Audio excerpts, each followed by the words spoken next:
ఒకప్పుడు పాల్సన్ అన్న మానసిక రోగి సుమారు 11 సంవత్సరాల మంచం మీద ఉన్నాడు. డాక్టర్ కర్రీ రామిరెడ్డి గారి దగ్గరికి ప్రతి 15 రోజులకు ఒకసారి వచ్చినాడు. అలోపతి, ఆయుర్వేదిక్, చెక్క, హోమియోపతికి, వెల్లుల్లిపాయ రసాలు, జముడు కాకులు, పావురు రక్తాలు కాల్చి చాలా ప్రయోగాలు చేశారు. కానీ స్వస్థత లేని పాల్సన్ అన్న నా కోసం ఒక వ్యక్తిని పెంచారు. నేను ఎక్కడికి వెళితే అక్కడ పడిపోతే ఆ జబ్బు వస్తే అలా కొట్టుకుంటుంటే కాసేపు ఆగి రిక్షాలో నన్ను ఇంటికి తీసుకురాను. కొయిలుగూడ హాస్టల్లో నన్ను ఇంటికి పంపించేశారు. 9వ తరగతికి వచ్చేసరికి ఇంకా తీవ్రమైంది, భయంకరమైన మానసిక వ్యాధి. మా హెడ్ మాస్టర్ అన్న మాటలు ఇంకా గుర్తున్నాయి. రేయ్ ఎత్తండి రిక్షాలో ఏంటిరా, వీడికి చాకరీ చేయడానికి మనము పాలేరులమా శిఖామణి గారికి, నో స్కూల్కి రావద్దని చెప్పండి. అటెండెన్స్ చేశారు. అలిసిపోయిన ఉపాధ్యాయులు చేర్చుకొని స్నేహితులు ఎవరైనా ఇంటికి వస్తే శిఖామణి గారికి అంత మంచి పిల్లలరా, ఆ రోగిస్టోడు తప్ప నేనే ఆ రోగిస్టోడు. ఏమన్నా ఫంక్షన్ జరిగినప్పుడు మీ అబ్బాయిని ఇంటి దగ్గర ఉంచండి, క్యారేజ్ ఇంటితో పోతాం పంపుతాం లేదు అన్నప్పుడు గుండె తరుక్కుపోయేది. ఇలాంటి మీటింగ్స్లో ఆ రోజుల్లో నేను అకార్డింగ్ ప్లే చేసేవాడిని. అకార్డింగ్ ఎన్నోసార్లు పడిపోయాను. విడువాకలంక, నరసాపురం, అంతర్వేది, చీరాల చాలా సముద్రాల్లో చచ్చిపోవాల్సింది ఆ జబ్బుతోని. కానీ దేవుడు ఎందుకు బతికించాడు ఆ తర్వాత అర్థమైంది. 10th క్లాస్కి వచ్చేసాను. నేను పరీక్ష రాస్తున్నాను. హిందీ పరీక్ష జబ్బు వచ్చేసింది, పరీక్ష పోయింది. లెక్కల పేపర్ 2 జబ్బు వచ్చేసింది, పరీక్ష పోయింది. సైన్స్ పేపర్ 2 జబ్బు వచ్చేసింది, పరీక్ష పోయింది. 3 పరీక్షలు పోయాను. ఆ రోజుల్లో కంపార్ట్మెంటల్ సెప్టెంబర్ వరకు ఆగాలి. సెప్టెంబర్ తాడేపల్లిగూడెం సెంటర్ తీసుకొచ్చాను.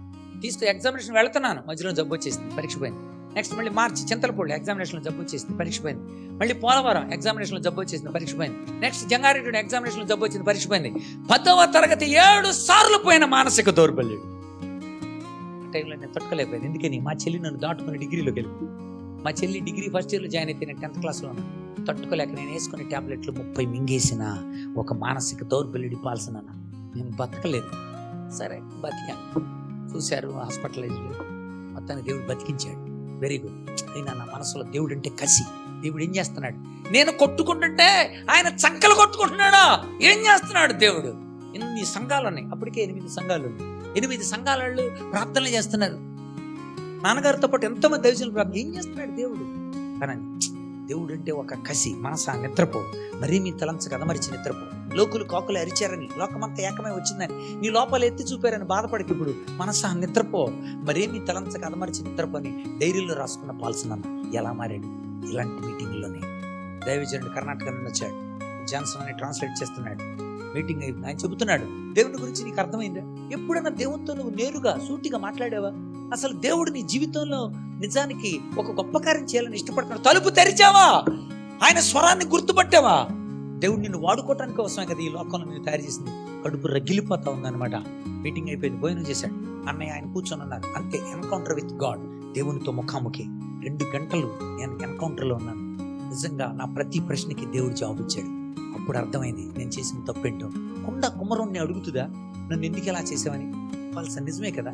దేవుణ్ణి నన్ను ఎందుకు ఇలా చేసావని అడుగుతావా? ప్రభువా ఈ పాత్రను కడుక్కో ప్రభువా, ఈ పాత్రను శుద్ధి చేయ ప్రభువా, నీ చేతిలో పెట్టుకుని వాడుకో ప్రభువా అని అడుగుతాం కదా. యెషయా గ్రంథం 29వ అధ్యాయం 16వ వచనం చూడు ఒకసారి. అలా అన్ని సమాధానాలు చెప్తూనే ఉన్నారు. ఆయన అన్నయ్య చాలా డైరెక్ట్ ఇంటరాక్ట్ చేస్తున్నాడు. అయ్యో మీరంత మూర్ఖులు, మీరు కుమ్మరికి మంటికి భేదం లేదని అనసదగిన. రూపించబడిన వస్తువు రూపించిన వారికి ఇతడు నన్ను చేయలేదని అనవచ్చునా? రూపించబడిన వస్తువు రూపించిన వారికి బుద్ధి లేదని అనవచ్చునా? నువ్వు అంటున్నావు పాల్సన్, గుండె పగిలిపోతుంది ఒకసారి. ఎస్, నిజంగా దేవుడికి నువ్వు సమర్పించుకుంటే నీ జీవితం అత్యున్నతంగా మార్చడు ఆయన.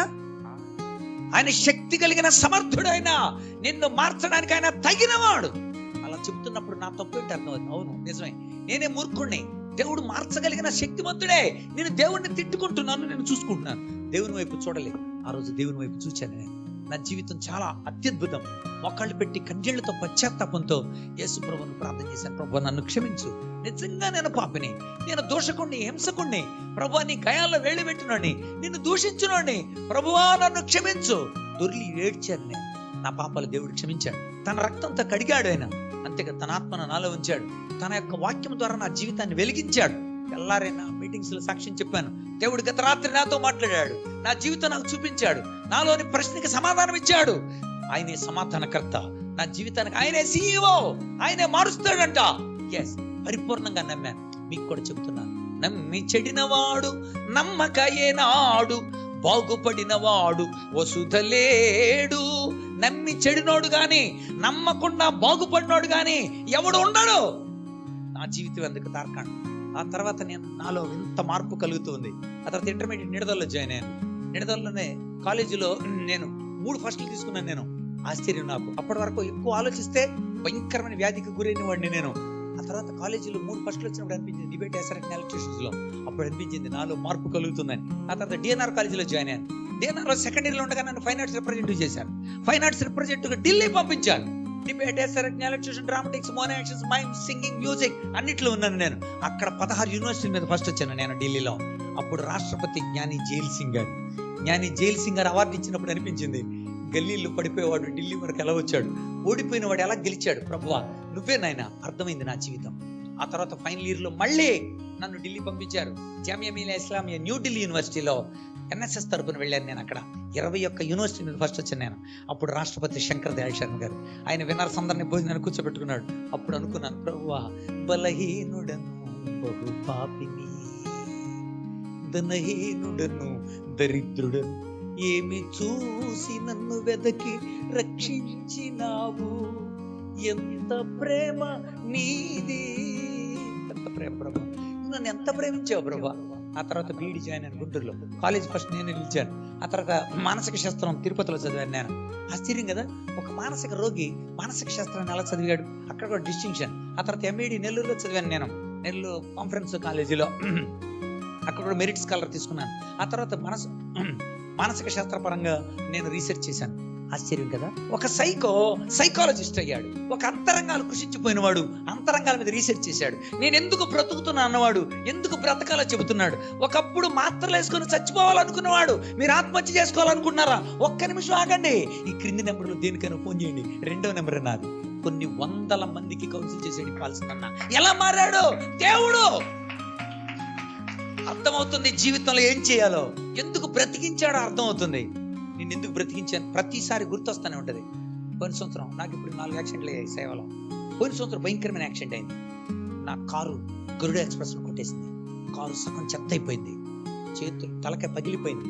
చేతులు శరీరంలో చాలా భాగాలు చల్చబడ్డాయి. ఆశ్చర్యం, ఎంత ఆశ్చర్యం, నా ఎముకల్లో ఒక్కటి కూడా విరవడలేదు. నా కారు 3,20,000 అయింది బాగు చేసుకోవడానికి కోసం. అప్పుడు అర్థమైంది ఇంకా చాలా పని చేయించాలని. పోయిన సంవత్సరం 365 రోజులు యాక్సిడెంట్ అయిన ఒక 15 రోజుల తర్వాత నాకు సిడ్నీ రమణ ఆహ్వానం వచ్చింది. అప్పుడు అనుకున్న పరీక్ష పెట్టి దేవుడు ప్రమోషన్ ఇస్తాడని పంపించాడు. తిరిగి వచ్చాను. మీరు చెబుతున్నాను 10 రోజులు అక్కడ ఉన్నాను నేను. 365 రోజుల్లో 10 రోజులు తీసేస్తే 355 రోజులు, 32 రోజులు బెడ్ మీద ఉన్నాను యాక్సిడెంట్ బట్టి. ఇంకా 333 రోజులు. 333 రోజుల్లో పోయిన సంవత్సరం 286 రోజులు ఇలా సాక్ష్యం ఇవ్వడానికి కోసం బయటకు వచ్చాను. అప్పుడు అనిపించింది, అంటే నేను గొప్ప కోసం చెప్పట్లా, ఎందుకు బతుకుతున్నానో నాకు అర్థమైంది, అందుకు వెళ్తున్నాను అనమాట. రాలేనని చెప్పలేను, ఎందుకని వెంటనే గుర్తొస్తుంది, నేను బతికించింది ఎందుకో తెలుసా పాల్సన్, నా కోసం, నా గురించి చెప్పు, నేను ఇంతగా మార్చబడింది ఆయన కోసం. ఆ తర్వాత నాకు గవర్నమెంట్ నుండి ఒక మంచి ఉద్యోగం ఇన్విటేషన్ వచ్చింది. ఆశ్చర్యపోయాను నేను. ఎప్పుడో జనరల్గా ఎంఈడీ చేస్తున్నప్పుడు ఒక చిన్న టెస్ట్ రాశాను అంతే, you're provisionally selected, please come and join అని టెలిగ్రామ్. వెంటనే రీసెర్చ్ పూర్తి చేసుకుని వచ్చేసి జాయిన్ అయిపోయాను. జాయిన్ అయిన 3 నెలలకే నన్ను డిస్ట్రిక్ట్ రిసోర్స్ గ్రూప్ లో పెట్టారు. అబ్బో ఇక అంతా డిఆర్జీ అయ్యాను నేను. ఆ తర్వాత వరుసగా 91 అజయ్ కలం, 92 మదన్ మోహన్ రెడ్డి మా కలెక్టర్లు. ఆ తర్వాత 2001 పూనం వాళ్ళు ఉత్తమ వాలంటీర్ల అవార్డులు ప్రకటించారు. 2001 పూనం మాలకొండయ్య ఉత్తమ యోజన అవార్డు ప్రకటించింది. సంజయ్ జాజు, సిద్ధార్థ జైన్ ఉత్తమ సేవారత్న అవార్డులు ప్రకటించారు. ఉత్తమ ఉపాధి, ఇవన్నీ చాలా ఉన్నాయి. ఈ రీసెంట్ గా ప్రతిభా పురస్కార అవార్డు తీసుకున్నాను పోయిన సంవత్సరం. మొన్న 3 నెలల క్రితం ఎక్సలెన్సీ అవార్డు తీసుకున్నాను. నాకు ఆశ్చర్యం కలుగుతుంది. నా గదిలో చూస్తే 42 అవార్డులు రివార్డులు ఉంటాయి. నేను కోరుకుంటే కాదు, వీటన్నిటికంటే అత్యుత్తమైన అవార్డు దేవుడు నన్ను కుమారుడా అని పిలిచాడు. అలా కనబడతా ఉన్నప్పుడు, ప్రభువా నేను మట్టోడిని ప్రభువా, కానీ నువ్వు నన్ను ఇలా లేపావు, సమాజానికి పనికొచ్చే వ్యక్తిగా చేసావు. ఎంత గొప్ప దేవుడు ప్రభువా, నీ పని చేస్తాను నేను. ఎస్, నీ పని చేస్తా. ఏం పని చేయమంటావు ప్రభువా అని చెప్పిన ప్రతి, అందుకే ఎవరైనా పిలిచినప్పుడు రాలేనని అనలేను. ఎందుకు దేవుడు నన్ను ఎందుకు బ్రతికించి ఉంచాడు అర్థమైంది. లౌకిక సంఘం గుర్తు చేస్తుంది.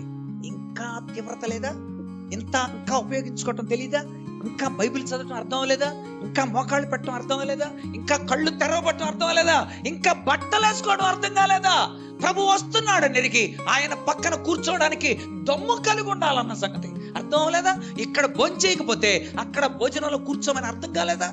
లౌకిక సంఘం ర్యాపిడ్ ఫోర్ ఇక్కడ కేరళలో భయంకరమైన ఈ సంఘటనలు చూస్తున్నప్పుడు మన జీవితాలలో చాలా పోయి అనిపించింది. నేపాల్లో భూమి కింద 5 mm సర్దుకుందంట. 5 mm అంటే 5 మిల్లీమీటర్లు సర్దుకుంటే పైన 7.9 రెక్టార్ స్కేల్ భూకంపం వచ్చింది. మన కింద ఎంత ఉందో తెలుసా? నల్గొండ, ఖమ్మం, పశ్చిమ గోదావరి, తూర్పు గోదావరి, కృష్ణా, గుంటూరు, నెల్లూరు, కడప కింద భూభాగంలో 25 మిల్లీమీటర్లు సర్దుకోవాలి. 20 మిల్లీమీటర్లు సర్దుకోవాల్సింది ఉంది భూమి. అంటే అర్థం, నేపాల్లో 5 mm ఉంటేనే 7.9 వచ్చింది. 25 మిల్లీమీటర్లు ఉంది భూమి కింద సర్దుకోవాల్సింది. అందుకే మనం ఈ లోపల సర్దుకోవటానికి ఈ కోటాలన్నమాట. భూమి సర్దుకోకముందే మన జీవితాలను సర్దుకోవాలి. ప్రభా, సిగ్గుపడనక్కర్లేని పనివాడుగా నీ ఎదురు నిలబడుతున్నాను. ఇది పని చేశాను ప్రభా, నువ్వు నాకు ఇచ్చిన తలాంతల్ని అదే చెప్తే ఇంటికి వెళ్ళిన వెంటనే మోకరించి, ప్రభా నువ్వు నన్ను వాడుకున్నందుకు వందనాలు. నువ్వు ఆ పని చెప్పావు, సిద్ధపడి నేను వచ్చాను, దాన్ని వాళ్ళకి ప్రజెంట్ చేశాను, నా డ్యూటీ చేశాను. It's my duty. ధర్మం, నీ ధర్మం మీ కన్నులకు వెలిగిస్తుంది. నీ నీతి క్రియలే నీకు పట్టలవుతాయి. నీ ఆత్మ, వాక్యము, రక్తము నిజమైన దైవత్వాన్ని, బంగారం లాంటి స్థితిని కలిగి ఉంటాను. అలా కలిగి ఉన్నాను. దేవుడు నన్ను మార్చిన తీరు ఎంత గొప్పది. ఒకప్పుడు మానసిక రోగి, ఈనాడు మానసిక రోగి కాదు. అలాగే మానసిక శాస్త్రాన్ని పట్టబద్దుడు అనేక మందికి కౌన్సిలింగ్ ఇస్తున్నాడు. కొన్ని వందల మందికి కౌన్సిలింగ్ ఇచ్చేటప్పుడు అనిపిస్తుంది అలా నిలబడిన వెంటనే కళ్ళ వెంబడి నీళ్ళు. ఎందుకంటే మా కలెక్టర్లు 11 మంది కలెక్టర్లతో తీసుకున్నాను నేను. మా పశ్చిమ గోదావరి జిల్లాలో ఇప్పుడు రాష్ట్రపతులతో తీసుకున్నాను, 9 మంది మంత్రులతో తీసుకున్నాను. ఇప్పుడు ఈ అవార్డులు కంటే రేపొద్దున బలా నమ్మకమైన మంచి దాసుడు నా పని చేశాను. ఆయన అందరి ముందు ఆయన నన్ను ఘనపరుస్తున్నప్పుడు, నీకు వందనాలు ప్రభా, నువ్వు మార్చకపోతే నేను అలా మారను ప్రభా, నువ్వు బ్రతికించకపోతే నేను బ్రతికించలేను ప్రభా, బతకలేను ప్రభా. నేను బ్రతికాను కనుక అనేక మందిని బ్రతికించడానికి వెళుతున్నాను ప్రభా. నువ్వు నా జీవితంలో చేసిన కార్యం మర్చిపోలేను ప్రభా. నేను గొప్ప ప్రసంగికుడని మీ మధ్యకి రాలేదు, చెబుతున్నాను. దేవుడు ఎంత గొప్పోడో ఆయన గురించి చెప్పడానికి ముందు నిలబడ్డాను. దేవుడు మనందరి జీవితాలని అలా మార్చగలిగిన దేవుడు, మనందరి చేత పని చేయించగలిగిన వాడు. ఆయన అంటాడు, ఎవరు విధేయులవుతారో వాళ్ళకి నేను పని చెప్తాను, ఎవరు దీనులై ఉంటారో వాళ్ళ చేత పని చేయిస్తాడు. మనం ప్రభు చేతులు ఎముదాం. లౌకిక సంఘం ఎలా బోధింపబడిందో ఆసక్తి కలిగి మారు మనసు పొందును. ఆసక్తి కలిగి మారు, పాప క్షమాపణ నిమిత్తమైన మారు మనసు కాదు ఇది. సంఘములో పని చెయ్యగలిగిన మనస్సు మార్పు ఇది. పశ్చాత్తాపడి, ప్రభు ఇక నుండి నేను చేస్తాను నాయన, ఈ సంఘముల అంగాలుగా మేము ఉన్నాము నాయన, పని చేస్తాం. మన శరీరంలో అవశేష అవయవాలు ఉంటాయేమో కొన్ని పని చేయకుండా, కానీ సంఘంలో అవశేష అవయవాలు ఉంటాం. అన్ని అవయవాలు పనిచేస్తాయి. మనమందరం అలా పనిచేసేవారంగా ఉంది. ప్రభువుని మహిమపరిచి వచ్చుతున్న యేసు ప్రభుని ఎదుర్కొనే వధువు సంఘంలో మనమందరం కూడా బహుమానాలు తీసుకుని ఆయన సంఘంలో బిడ్డలుగా మనమందరం చేర్చబడ్డానికి పరిశుద్ధాత్మ మనకందరికీ సహాయం దయచేయను గాక.